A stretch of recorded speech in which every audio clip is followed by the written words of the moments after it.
मनीष सिसोदिया की जान लेना चाहते हैं केजरीवाल। तिहाड़ में सिसोदिया को रास्ते से हटाने का बन रहा प्लान। सिसोदिया के पास केजरीवाल के कई राज। बीजेपी नेताओं के दावों ने केजरीवाल पर खड़े कर दी सवाल। दिल्ली सरकार के पूर्व डिप्टी सीएम तिहाड़ में बंद हैं। उन्हें अपनी जान मुश्किल में दिख रही है। आपके नेता दावा कर रहे हैं कि मनीष सिसोदिया बीजेपी के लिए मुश्किलें खड़ी कर रहे थे। उनके शिक्षा मॉडल की तारीफ पूरी दुनिया में हो रही थी, जिस कारण से सिसोदिया को ऐसे लोगों के साथ रखा गया है जो उन्हें कभी भी रास्ते से हटा सकते हैं। तिहाड़ में सिसोदिया को सुरक्षा दी जानी चाहिए। अगर सिसोदिया के साथ कुछ भी होता है तो बीजेपी इसके लिए जिम्मेदार होगी। दूसरी ओर सिसोदिया के ट्विटर अकाउंट से एक ट्वीट किया गया जिस पर भी सवाल उठ रहे हैं। बीजेपी सांसद प्रवेश वर्मा ने पूछा, तिहाड़ से ट्वीट, क्या सिसोदिया अभी भी फोन का इस्तेमाल कर रहे हैं? दरअसल 28 फरवरी को सिसोदिया को सीबीआई ने अपनी हिरासत में लिया। उसके बाद से ही उनके ट्विटर अकाउंट से कोई ट्वीट नहीं किया गया और जैसे ही वो तिहाड़ पहुंचे उनका ट्विटर अकाउंट चालू हो गया।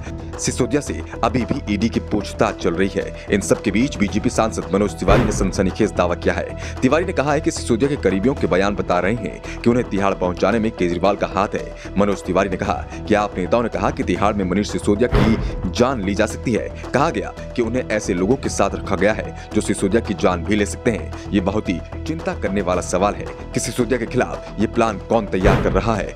अगर मनीष सिसोदिया की जेल में जान लेने का प्लान बनाया जा रहा है तो बड़ा सवाल है कि ये बात आम आदमी पार्टी कैसे कह सकती है। दिल्ली की तिहाड़ जेल दिल्ली सरकार के पास है, जिसके हेड अरविंद केजरीवाल हैं। तिवारी ने तिहाड़ में सत्येंद्र जैन की कथित समाज का जिक्र करते हुए कहा, मुझे लगता है कि बहुत कुछ होने वाला है। मनीष सिसोदिया के पास केजरीवाल के राज है, वह राज उगलना दे सिसोदिया। इसलिए केजरीवाल डरे हुए हैं और इसलिए शायद तिहाड़ में सिसोदिया की जान लेना प्लान बनाया जा रहा है।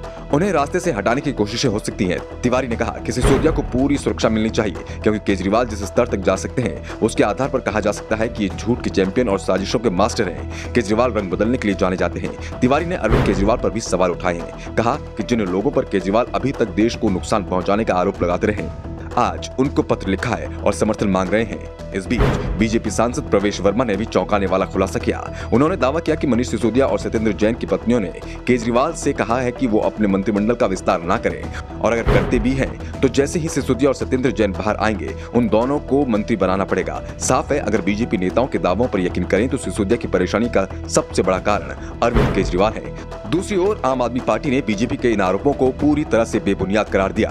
आपकी ओर से कहा गया है कि केजरीवाल के हाथों बीजेपी को बार बार हार का सामना करना पड़ रहा है। हाल ही में एमसीडी के चुनाव में भी आपके हाथों बीजेपी को हार मिली है, जिसके कारण बीजेपी आप नेताओं के खिलाफ केंद्रीय एजेंसियों का इस्तेमाल कर रही है। अरविंद केजरीवाल ने तो यहाँ तक कहा कि कर्नाटक में बीजेपी विधायक की बेटी से 8 करोड़ रुपए बरामद होते हैं और सीबीआई पड़ती दिल्ली के डिप्टी सीएम मनीष सिसोदिया को है, जिसके पास से सीबीआई को 1 रुपए भी नहीं मिला। सिसोदिया कट्टर ईमानदार हैं, वो जल्द ही बाहर आएंगे। उनके खिलाफ सीबीआई कुछ भी साबित नहीं कर पाएगी। फिलहाल क्या साबित होगा ये वक्त बताएगा, लेकिन बीजेपी नेताओं के दावों ने अरविंद केजरीवाल पर जरूर सवाल खड़े कर दिए हैं।